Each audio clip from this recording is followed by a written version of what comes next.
هم نول ولنه راځي فتح نه راځي کوم ځای پټېږي هر سړي سره جوړه دا خبره ونه کړه کا خبره ولنه راځي فتح ها څه شي ده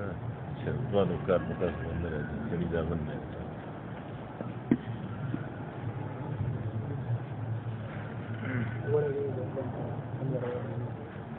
راوړه که نه اوس په زه خو دا چغې نه شم ایستلی خلک اواز غټ زما اواز خو نشته دا به زه کلمونه زور کوم چغې به وباسم کوم ځای وي هلته پنکې لګېدلې دا شته دا سارانې څه لر که دی دا چغې ماله هم نه راځي ما پړکوس کې دومره زور نشته چغې وباسم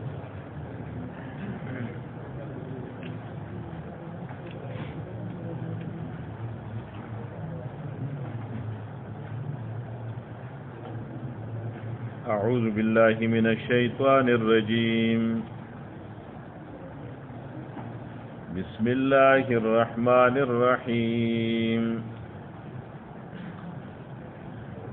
سورة أنزلناها وفرضناها وأنزلنا فيها آيات بينات لعلكم تذكرون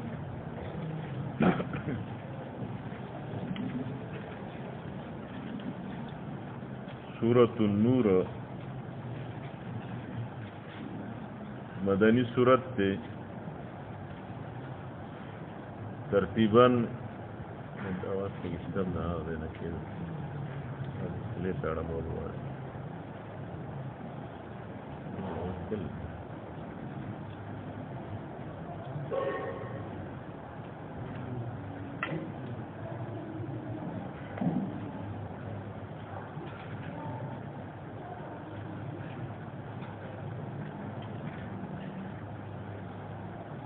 سورة النور مدنی سورت تے کئی آواز کاز مختبر ستاس پس بتائی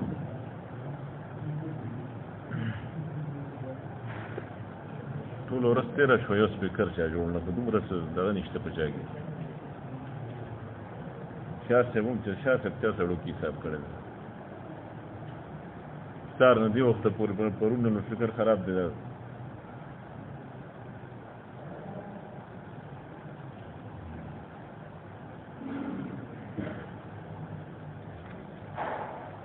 سورة النور مدنی سورت تے ترتیباً 24 نزول کے 102 قبل الحج وبعد الحشر زمانے نزول کے دو روایت دی ابن سعد داوی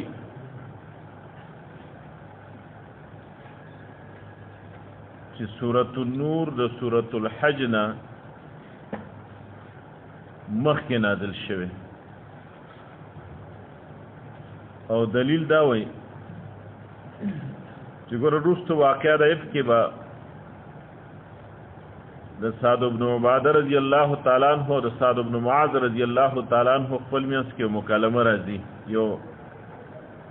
اختلاف لګونه دی یو بل سره مسله راغلی ده نو معلومیږي دا چې د سورة النور د نزول په وخت کې سعد بن معاذ او سعد بن عباده رضی الله تعالی عنهما دواړه ژوندي وو او سعد بن معاذ رضی الله تعالی عنہ چې شهید شوی دی نو په غزوه احزاب کې غزوه خندق کې اصل کې د غزوه د بني قریظه نو وروسته شهید شوی او د غزوه احزاب قسم کړي و چې د احزاب نه وروسته بیا د قریظه جنگ شو یو ورځ یو ختم شو بل شروع شو احزاب ختم شو ورپسې بني قریظه جنگ و هغې کې سعد بن معاذ رضی الله تعالی عنہ شهید شوی دی نو د سورة احزاب د نزول په وخت کې سعد بن معاذ رضی الله تعالی عنہ شهید او سورة النور په وخت کې هغه د سعد بن عباده رضی الله تعالی عنہ سره بحث کوي نو دینه دا معلومه شوه چې سورة النور اول نازل شوه او سورة احزاب دا غین رستو نازل شوه. نو جنگ احزاب خو چونکه په سن 5 هجری کې شوه نو دینه معلومه شوه چې سورة النور سن 5 هجری په اوایلو کې نازل شوه ده. سورة النور دا جنگ احزاب شوه په ذیقعده سن 5 هجری. ذیقعده د کال 11 میاشتې نو چې سورة النور دا غینه مخکې نازل شو نو دا د سن 5 په اوایلو کې نازل شوه. نو یو قول دا شو چې دا سن 5 کې ده. دا ابن سعد طبقات کې هغه دا تحقیق کوي. دویم تحقیق د ابن اسحاق دی. ابن اسحاق وایي چې اول سورة احزاب نازل شوه بیا سورة النور. نو سورة احزاب د جنگ احزاب نه وروسته نازل شوه. د سن 5 په آخر کې د سن 6 په اول کې نو دا معلومه شوه چې سورة النور په سن 6 کې نازل شوه دی. او دلیل دا وایي چې په واقعه د افک کې راځي چې عائشہ رضی الله تعالی عنها وایي چې کله عائشہ رضی الله تعالی عنها وایي چې کله صفوان رضی الله تعالی عنہ انا لله و انا الیه راجعون وی فخمرت وجهي ما خپل مخ پټ کو. نو دین معلومیږي چې د ستر د حجاب احکام د دینه د واقع نه مخکې نازل شو او د ستر د حجاب احکام چې کوم دي دا په سورة احزاب کې دي. رسو تفصیل راځي و آیاتونه 3 سورة احزاب کې دي او 3 په سورة النور کې. نو چې د حجاب احکام په سورة الاحزاب کې دي نو معلومه شوه چې اول سورة احزاب نازل شوه او بیا په سن 6 هجری کې دا غینه وروسته بیا سورة النور نازل شوه. نو دا دواړه اقوال دواړه قولونه مفسرینو ځکه نقل کړي دي. دویم دلیل دا وایي چې په رجال الافک کې چا چې تهمت لګولې پاغه کې یو حمنه بنت جحش هم ده او حمنه بنت جحش د زینب بنت جحش خور ده. زینب بنت جحش ام المؤمنین زینب بنت جحش رضی الله تعالی عنها هغه چې خلاف کو نو د دې خپل خور ډلې کوله چې خپل خور د عائشہ رضی الله تعالی عنها بنوا دا خو چونکه ام المؤمنین وا نو دی پکې په خپل حصہ و نه غسته مرتبه غټه وا خو د دې خور حمنا پکې سواغسته د دې خپل خور د بنواله د وجنه. نو حضرت زینب نکاح چې شوه دی هغه سورۃ احزاب کې دی. د حضرت زینب نکاح د سورۃ احزاب کې الله پاک نبی علیہ الصلوۃ والسلام ته ال د خپل حکم کړی چې زوجناکها دا مونږ تعالی په نکاح درکړه. نو دین معلومیږي چې سورۃ الاحزاب مخکې نازل شوه سن 5 په اخر کې او سورۃ النور دا غین وروسته نازل شوه دی. ربط وجه تسمیه ربط نمخ کی وجه تسمیه سورۃ النور تا سورۃ النور ولی وی نو یو خدا چې دې کې اشعه النور دی رڼاګانې ته خوريږي ذکر سورۃ سره اصلاح د معاشره راځي یوازې په ویلو سره نه په عملی نافذ کولو سره چې عملی دا صورت نافذ شي کډیر نه نور خلق ورته نه تیاری کی کم از کم چې څوک وي علما دي طلبا دي چې په خپل کور کې نافذ کی نو دینم ډیر خیر به جوړ شي. تبلیغی حضرات تی وختونه لګولي کلونه لګولي و میاشتې لګولي او همیشه دا وای چې کامیابی په پوره دین کې ده او کامیابی د الله په حکمونو د پیغمبر په نورانی طریقو کې ده نو چې کم از کم دا خلک چې دا بار بار دا ناره لګئی چې دا الله په حکمونو کې کامیابی ده د پیغمبر پاک صلی الله علیه وسلم په نورانی طریقو کې کامیابی ده چې کم از کم دا خلک په خپل کور کې د سورۃ النور د احکام نافذ کی نو معاشره کې به پورا انقلاب راشي په معاشره کې به پورا انقلاب راشي خو نن د احکام د سورۃ النور دا بالکل بالای طاق دي بالای طاق دي نه په عالم په کور کې عمل شته نه تبلیغي په کور کې عمل شته نه طالب په کور کې عمل شته د دې باندې عمل کولو ته هیڅوک ورته غاړه نه ږدي حالانکه دومره څه مشکل هم نه ده دومره څه مشکلات هم پکې نشته خو موږ د ماحول او د معاشرې نه متاثر یو د ماحول او د معاشرې نه متاثر یو چې ماحول کې دا ده چې ښځه به په صادر کې به ګرځي پړونه کې به ګرځي رواجي پړونه به ورسره دا یو شرط هم دی یو خو داسې جلبابي پړونه غټ پړونه غټ صادر ساده غټ صادر ساده نو دام د بورقې کار کوي دام په جلباب کې داخل دی یو زمونږ د رواجي پړونه دي نو رواجي پړونه داسې چې مستطرب کې لیکلي وی عرب چې چاته کنزل کوي وی ځا الله دې دنه د بیزې لکۍ جوړه کي او چې چاته دعا کوي وی الله دې باندې داسې ستر واچي لکه د ګډې لم نو د ګډې لم چې هغه بالکل مستوري هغه ارسه پټ کړي ا د بیزې لکۍ اسم ډېره غټه بیا په بره ختلی بیا په بره ولاړی اسم د سیال دی بیا په بره ولاړی نو څه شي پټ کړي نو دا رواجی پړونه چې کوم دي دا د بیزې لکۍ ده اسم د سیال دی هغه بیا هم داسې په سر هم داسې اچولي په داسې طریقې سره چې د بیزې لکۍ ده په بره ختلی نو څه شی پټ کو څه شی پټ کړي نو دا د رواج او د ماحول نه متاثرې د معاشرې نه خلک متاثرې د معاشرې نه د لپاره کوشش هم کیږي د لپاره کیږي چې کوم علاقو کې څه قسم ستري نو هغه علاقو ته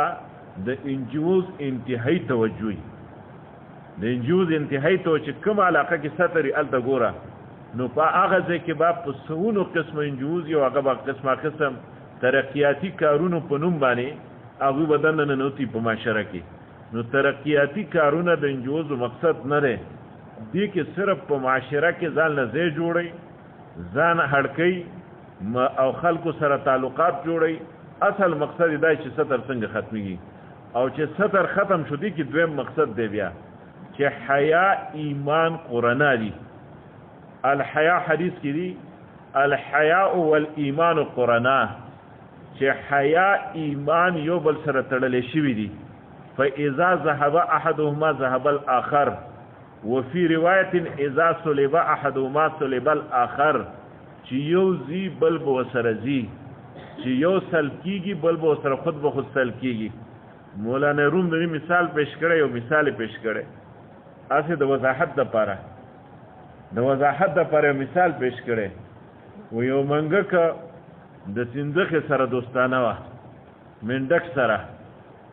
د منګک او منډک دوستانه و نو د منګک پراغه د ریټرن غاړې ته ولې هغه سندخه بدن نه پوبو کې و نو دغه وته आवाज نه رسیدو आवाज به نه رسیدو څه طریقه د رابطې و سره نه و کله به هغه په د انتظار کله به د شن بيدیدنه واپس شو کله به چې په خپل طبيعت ښکارا شوې د به سره یو جلک ملاقات وشو نو بیا دې منګه کوی دې سندخه ته چې داسې څه طریقه جوړو چې زه راځم اته د مسکال در کومه تبار راخېږي بیا به وړه غپ شپ لګو وای دا وسه طریقې وای زه صورت جوړوم سوچ کوم نو یو تار پیدا کو هغه تار چې پیدا کو هغه راوړو یو سره ول خپل پورې وتړو او یو سره سندخه په خپل پورې وتړو نو بیا چې بکله دې راغی د کنارې ته نو تار لبه چې چک ورکو سند خبره وته منډک بره وته ملاقات بو شو یو بل ډېر خوشاله شو چې دا ډېر خطرې طریقه ده د ملاقات د پاره ډېر سسته طریقه موږ جوړه کړه ملاقات د پاره سسته طریقه ملاقات د پاره نن سبا سسته طریقه سي په 10 روپۍ باندې 10,000 میسج فری کی دا د ملاقات سسته طریقه بس ټول شپه په پروت وي ادا کس به جوړ کړي پروس کال روجي ختم نو رسو موږ یو ځای ته ختم لتري نو الکان پراتري اوس شپې یو بجه ده په مخه دا یو کلنګ کیږي دا هغه طرف نه کلنګ کیږي دې طرف نه کلنګ کیږي یو ځل مور ته وي مې دا د شی بس کې تاسو بیا ټول شپه دی هم لکه ټول ورځ بیا پراته موږ بیا کار وره نو هغه بیا قلار نشو بیا داسې نیمه غنټه پاسې د ما یا تاسو زه دې نه یا دې زه نه یا موږ وځو ځکه تاسو معاملات وګدو ده تاسو ته خو ډډه والي د پراته دا هغه طرف نه میسج راځي دې طرف نه جواب ورکوي دې طرف نه جواب ورکوي نو دا د یارانې سسته طریقه ده په 10 روپۍ باندې 10,000 دغه میسج فری کا بیا هغه د 14 ورځو لپاره یو ټول کار په چلیږي نو دا سنځخم د منګک او سنځخ د یارانې سسته طریقه اختیار کړی دا د چک ورکوي پنجابیانو یو یک مسکال مارو یو مسکال مارو سره و سنځخ وروته نو خدای قدرت وای چې منګک بار ګرځي پر وچه باندې ناسا په ټپس راغی ټپس چې حمله کړه منګک یو چت کو چې بره اوچتېدو شاته نه وته سنځخ او سرزان لره اوچته شوه هغه په بو کې واسه هغه باندې کله ټپس وسره رسیدو ودلته یو بل سره خپه تړلې و چې خپه تړلې و چې یو اوچت شو بل وسره اوچت شو فایزا صلی واحد ما صلی الاخر چې یو چتیږي بل بو سره اوچتیږي نو حیا ایمان داسې قرآنادي داسې یو بل سره تړلې دي قرآنادي یو بل سره تړلې دي چې یو سلب کیږي بل سلب کیږي د دې وجنه براه راست په ایمان باندې حمله نه کوي چې ته ایمان پرېدا براه راست دا چاته نو چې ته کافر شه براه راست دا دعوت څوک نشي ورکوله او مسلمان ته دا دعوت ډېر مشکل هم د مسلمان سختتن لدینه چې دین ورته بد ښکاره شي مسلمان داسې نه مرتد کیږي چې دین نه نفرت پیدا شي مسلمان داسې نه مرتد کیږي د هغې وجه دا ده چې دا اذان چې ماشوم ته کیږي ماشوم ته اذان کیږي وایي ماشوم چې پیدا شو نو په اول فرصت کې ورته اذان وکړه ولې د لمونځ قضا کیږي که دا جمع لذي چې ته امامتي نیولې ده چې اول فرصت کې درته اذان وکړه د دې اذان فلسفه دا ده چې د دې ماشوم په لاشعور کې د الله عظمت لیکل شي د پیغمبر محبت لیکل شي په لاشعور کې د لاشعور وای ځکه شعور خو پکې لا نه راغلی چې اول د دې وخت تزي د غوږ نظر ته لار ده د خولې نظر ته لار ده د سترګو نظر ته لار ده نو چې اول د غوږ نه د غوږ په لار باندې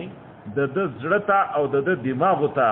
د الله اکبر ناره ورسېده د محمد رسول الله ناره ورسېده نو د په زړه کې د الله لوی کبریا او عظمت د پیغمبر صلی الله علیه وسلم محبت او رسالت دا ولیکل شو د دې وجه نه که تاسو تاریخ وګورئ کله چې د پیغمبر ګستاخی شوې ده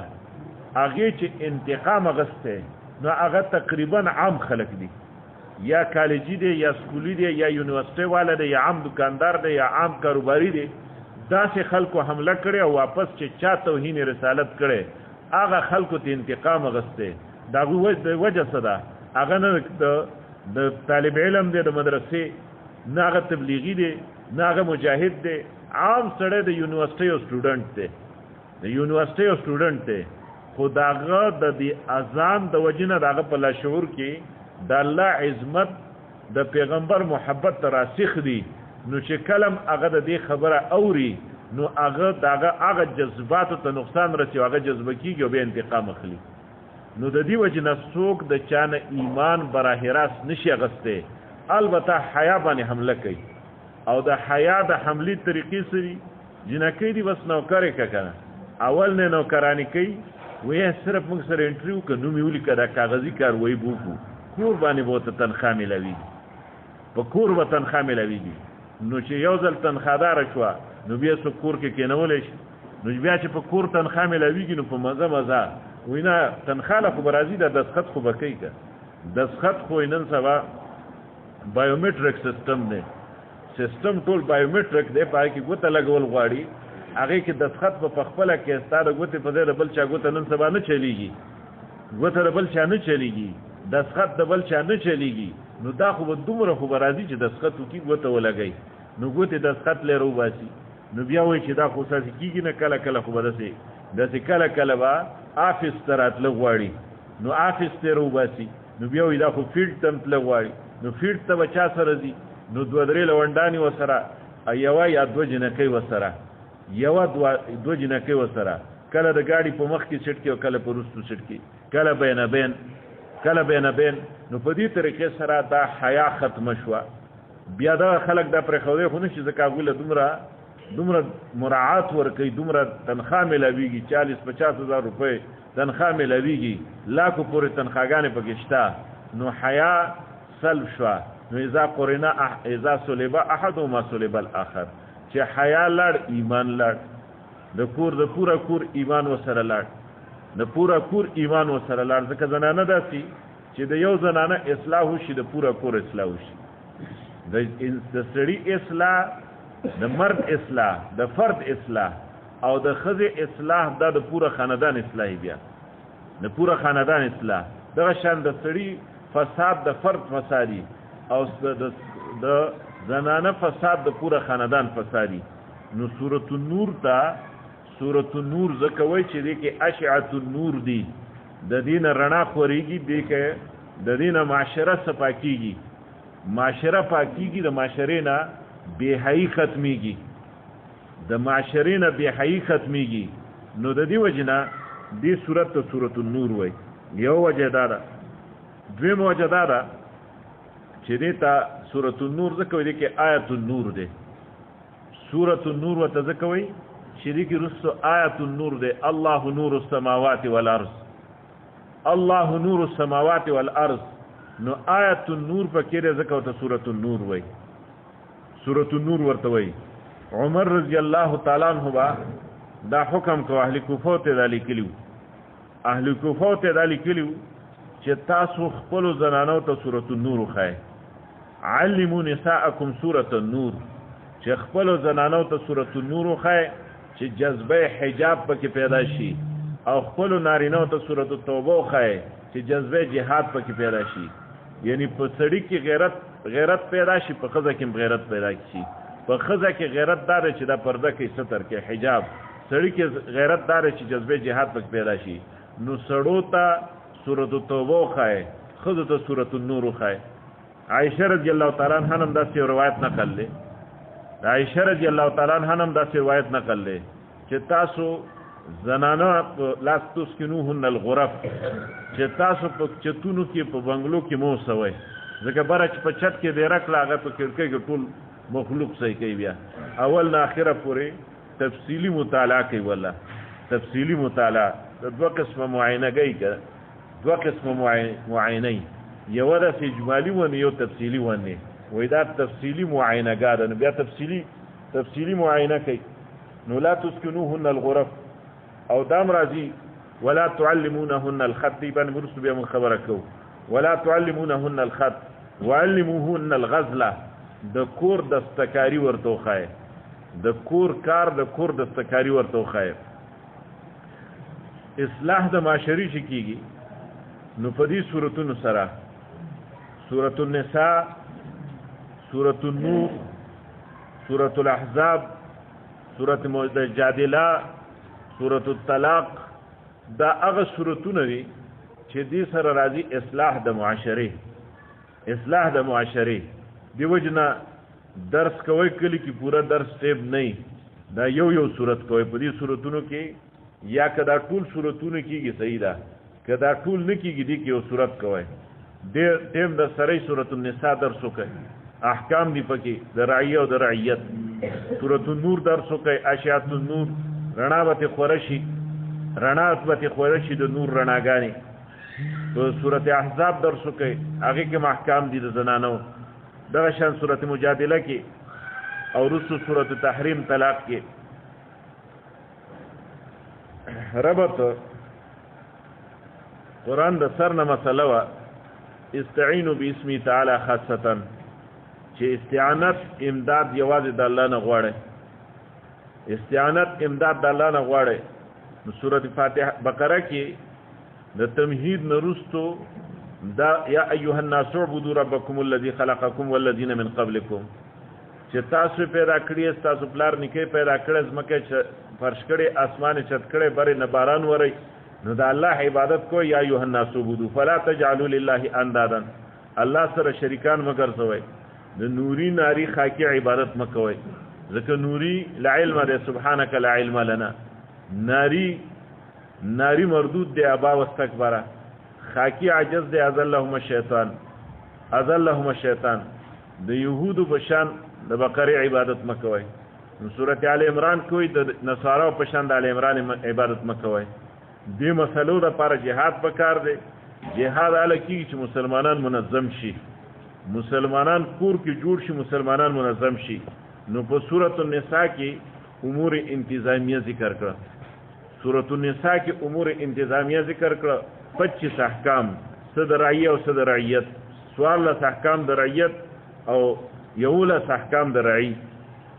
بیا سورۃ مائده کې وی چې عیسی علی السلام او دغه مور عبادت مکوې داغوینه غیبانه حاجات مغواړي داغوی په نوم نظر نیاز مکوي داغوی د شی د وجنه یو شی ته حرام موای بحیراس وسیله حام صایبه دا پزان ما حرام وای دا رسمونه ختم کړي دلایل عقلیه په کې اجمالو نقلی په کې تفصیلو سورۃ انعام کې نفي شرک تصرف وا چې د کل ما سی والله نه غیبانه حاجت مغواړي داغوی په نوم نظر نیاز مکوي دلایل نقلی په کې اجمالی دي عقلی په کې تفصیلی دي سورۃ اعراف په تفریح وا چار کله بل څوک متصرف نشتا نو دا مسله بعد رسل رسوا څنګه چې موسی علی السلام رسولې تکلیفونه راځي برداشت کول موسی علی السلام په شان سورۃ انفال کې قوانین د جهادو چې په نرمه باندې ونشي بیا په سختۍ سره او توبه کې اعلان د جهادو سورۃ یونس نه بیا مسله بدل شو چې په تصرفاتو کې په الله پاک څوک زورور نشتا شه نفي د شفیقاری په الله پاک باندې څوک داسې زورور نشته چې الله نه غواړي یو خبره څوک په حضور پیو کی نو سورۃ هود کې بیا تفریح چار کله بل څوک متصرف نشته او په تصرفاتو کې په الله څوک زورور نشته نو حاجت یوازې د الله نه غواړه ولی سورۃ یوسف دلیل پیش کو ځکه عالم الغیب متصرف الامور یوازې الله دی دا دوړه داوی په سورۃ هود کې دي سورۃ هود کې دا دوه داوی دي چې حاجت د الله نه ځکه غواړه چې عالم الغیب یوازې الله دی متصرف الامور یوازې الله دی او سورۃ یوسف کې دلیل نقلی پیش کو چې ګوره بل څوک متصرف الامور وي بل څوک غیبدان وي نو دومره پیغمبر دومره زمانہ په خپل بچی پسې ولې کړې دو لړزېدو نو سورۃ رات کې چې مسلار کلا بدیهی شو نو مدیهی باندې تنبیحات پیش کیږي نو په سورۃ رات کې په مسله توحید باندې تنبیحات لس تنبیحات ولته تنبیحات عقلیه او تنبیحات نقلیه په سورۃ ابراهیم کې وایي بیانو کا د وقایع لتخرج الناس من الظلمات الى النور چې خلق د تیارونو رڼا د اسلام ته راوځي سورۃ حجر کې وایي ک بیا مونږ شو نادم بشیر وبما يود الذين كفروا لو كانوا مسلمين سورۃ نحل کې وایي نادم کېده سکه اتا امر الله فلا تستعجلوه دا الله عذاب په دنیا کې راځي کنه باندې دا مسله سورۃ ابراهیم کې بیان د معجزې د معراج چې مسله بیان کړي چې خلق مسلو مني معجزه د معراج ورته بیان کا بیا کوم به خلقو نه منله دا سه هلاک بشي څنګه چې بنی اسرائیل هلاک شوی دي سورۃ کهف کې رفع شبهات اربعو چې اصحاب کهف دا په الله زوروري دومره وخت وروسته پاتې دي نو داغه جواب انهم فتیه امنوا بربهم دویمه جنات متعلق ففسقان امر ربه نکای فاسقو دریم خضر علی السلام ناشنا کارونه کړي جواب موافعلت ان امري څلورم سکندر ذوالقرنین ډېر لوی حکومت کړه او ډېر فتوحات کړي ان مکننا له فی الارض سورۃ مریم کې رفع د باقی شبهات او بطور تتمه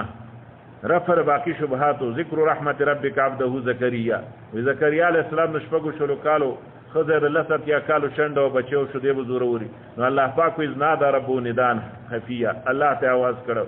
عیسی علیہ السلام تفسیری قصه د پر اصلاح د نسوارا ان عبد الله تانی الكتاب ابراهیم علیہ السلام قصه تفسیری واذکر فی الكتاب ابراهیم د اصلاح د مشرکین مکه لپاره په مقربینو کې د حضرت مریم تذکرہ قالت انی اعوذ بالرحمن منک ان كنت تقیا په ملائکو کې د جبرئیل علیہ السلام تذکرہ وما نتنزل الا بامر ربک له ما بین ایدینا وما خلفنا وما بین ذلک وما كان ربک نسیا. نو هر کله چې دا ثابت شوه چې په الله څوک زورور نشتا انبیاء کې تشریعی پیغمبران موسی علیہ السلام ابراهیم علیہ السلام وغیرہ تکوینی پیغمبران حضرت خضر علیہ السلام او نه اولیاء مذکر لکه اصحاب کاف مؤنث لکه مریم نه بادشاہان لکه سکندر ذوالقرنین نه ملائک نو فعبده واستبر لعبادته یوازې د الله عبادت کوه د الله په عبادت باندې ټینګ شه. سورۃ طه په تفریدا چې دا مسله اوس په بادره سره رسوا. سورۃ انبیاء کې وی یوازې موسی علیہ السلام نه ټول انبیاء ته توحید وحی کړو ما ارسلنا من قبلک من رسول الا نوحي الیه انه لا اله الا انا فاعبدون چې ټول انبیاء ته توحید وحی کړو. سورۃ حج کې وی نظر نیاز د الله کوم کونه په شرک فعلی. سورۃ مومنون کې وی ولهم اعمال من دون ذلك هم لها عاملون د دوی نورم ډیر ګنده ګنده عملونه دي. دې سورۃ ته خبر روز شه دا دلته دا وی چې منافقان بستا په مقتدا باندې تهمت لګئی نو خبردار سوچ کوه ویښ دا تهمتونه به لګي مسله باندې دا نا امید نشي په خپل قائد باندې نا امید نشي دا تهمتونه را په خوانه منافقانو کار دي. دا کلی ربط شو د ټول د دې ځای پورې جزئی ربطونه د سورۃ مومنون سره. اول سورۃ مومنون کې ویلو قد افلح المؤمنون مومنان کامیاب دي نو دلته قد افلح من تزکا هغه څوک به کامیابی مومن چې هغه ځان پاک کو ځان پاک کړي کامیاب دي. دویم د فلاح د پاره الته بیان د عقایدو د عقیدی ذکرو الذين هم في صلاتهم خاشعون والذين هم عن اللغو معرضون. نو دلته وسره هغه اعمال ذکر کړي چې پاغه سره فلاح د دنیا او د آخرت دواړو کامیابی حاصلېږي هغه احکام سره نور ذکر کړي. دریم الته د ایماندارو حالات ذکرو د مؤمنین صفات ذکرو قد افلح المؤمنین. نو دلته منافقانو داوی اوصاف غلط صفاتونه خباثتونه د اوصاف ذکر کی. الته ویلو مؤمنون کامیاب دي نو دلته ولا يفلح الكافرون کافر نه کامیابیږي منافق نه کامیابیږي کافر منافق نه کامیابیږي منافق چې کوم مقصد او په خپل مقصد کې کامیاب نشو. سلورم الته ویلو فمن ابتغى وراء ذلك فاولئك هم العادون. دو زینه قولیو او بیا ویلو فمن ابتغى وراء ذلك فاولئك هم العادون چې د دین سوک مخکیږي او نور طلب کوي نو دا ظالمان دي. نو دلته داغي تفصیل ده چې دا ما وراء اصل مقصد ده د زنا وغیرہ احکام دي پکې دا ما وراء کې داخل دي.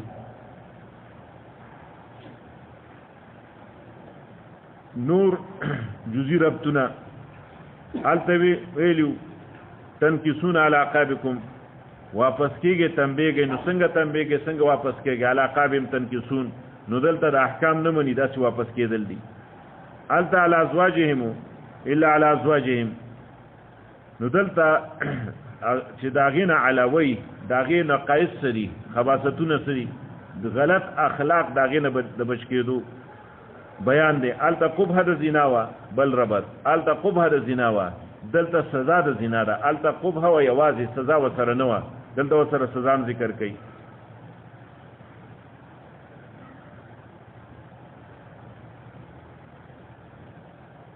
سورة بسم الله الرحمن الرحیم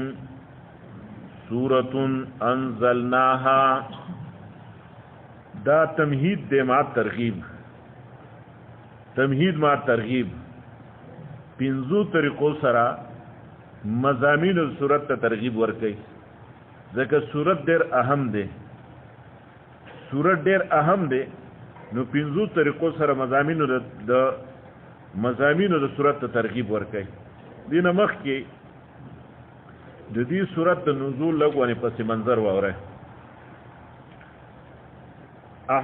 صورت احزاب کې متأصل تفصیل کړو چې مختلف د مسلمانانو سره د کافرو مختلف جنگونه وشو جرپونه وشو په هغې کې د بدر جنگ داسې و چې هغې ته یوم الفرقان وی چې په هغې کې بالکل اسلام واضح شو بل کال کې په احد کې د مسلمانانو د خپل یو عمل د وجنه فتح په شکست بدله شوه نو د مشرکینو د کافرو د مخالفینو تمه پیدا شوه چې نه داسې ناممکنه نه ده ناممکنه خالصه ناممکنه نه ده مسلمانانو لا چې ترتیب ورته برابر کړي نو بیا ولا شکست ورکولی کېږي مسلمانانو ته شکست رسول ناممکن نه دي داسې کېدی شي د دوی بیا تمه پیدا شوه نو د هغې مطابق ما تاسو ته ویلو بیا هلته چې بیا حمراء الاسد ته راله 2879 کسان بیا د هغې نه وروسته د بنو اسدو معرکه پکې وشوه جنګ له تیاری کړو نبی علیه الصلاة والسلام پسې ابو سلمه رضی الله تعالی عنه ولېږو بیا د عزل او د قارې خلک راله نو هغه عاصم رضی الله تعالی عنه هغه شهیدان کړه بیا په دغه کال باندې غزوه د بیر معونه وشوه هغې کې 70 صحابه کرام 70 قاریان شهیدان شو بیا هغې نه وروستو بیا کافران په دې باندې پوه شو د حمراء الاسد نه وروستو په بل کال باندې بیا بدر صغرام شو احد کې چې کوم اعلان شو هغې کې دوی ناکام لاړه نو دوی په دې سوچ باندې مجبور شو چې مسلمانانو لا یوازې یو په یو قوم ولا شکست نشي ورکولی بلکې شکست ورکولو دپاره ټول یو ځای کېدل پکار دي نو په غزوه احزاب کې ټول متحد شو اتحادیان راله من فوقکم ومن تحت ارجلکم د پاسه راله د لاندې راله د هر طرف نه اتحادی افواج دا راله نیټو پاور راغې دا د هر طرف نه لیکن الله پاک بیا هغه اتحادیانو له شکست ورکو هغه اتحادیانو له شکست ورکو او داسې شکست میلاو شو ورته چې نبی علیه الصلاة والسلام اعلان وکړو چې د نن نه اخوا زمونږ پروګرام به بدلی اوسه پورې به خلک راتلل موږ به مدینه منوره کې خپله دفاع کوله نږدې به وتلو یا به څوک را روانو موږ به ورته لار ونیوه نو اوسه پورې موږ جنګ کوو خو دفاعي دې نه به اخوا انشاءالله زمونږ جنګ اقدامي موږ به کافرو پسې کورونو ته ځو هلته به پرې حمله کوو کلو ته به پرې ځو خپل د هغوی وطنونو ته هغه ځایونه به پرې قبضه کوو نو چې کله دا پروګرام وشو دې کې دوی ناکام شو خسران میلاو شو نو بیا منافقانو پروګرامونه شروع کړه چې مسلمان ته میدان کې شکست ورکول ناممکن دي دا ناممکنه ده اوس په مسلمان ته چې شکست ورکو په اخلاقی میدان کې به شکست ورکو په اخلاقی میدان کې نو اخلاقی میدان کې شکست طریقه دا ده چې منافقانه طور مسلمانان شي مسلمانانو په منځ کې خلط ملط شي مسلمانانو سره یو ځای شي او دنه پکې داسې طریقه چلوي چې د مسلمانان اخلاقی لحاظ سره دوی د اخلاقی لحاظ سره دوی ورزيږي کمزوري شي نو چې اخلاقی لحاظ سره کمزوري شو نو بیا به د الله نصرت ختم شي او چې د الله نصرت ختم شو بیا دوی له شکست ورکول مشکل نه دي اوس هم دا پروګرام دی چې کوم ځای مسلمان مضبوطي نو الته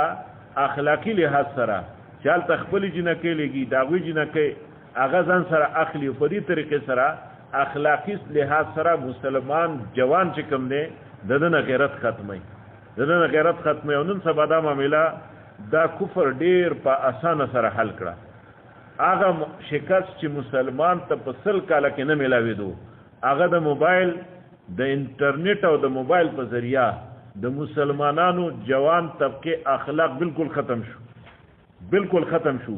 ځکه فحاشي داسې حد ته رسېدلې ده په موبایل باندې په موبایل او په انټرنیټ باندې فحاشي هغه حدود کراس کړي چې هغه د خنزیر نه خبره اوس مخکې شوې ده د خنزیر نه خبره مخکې شوې ده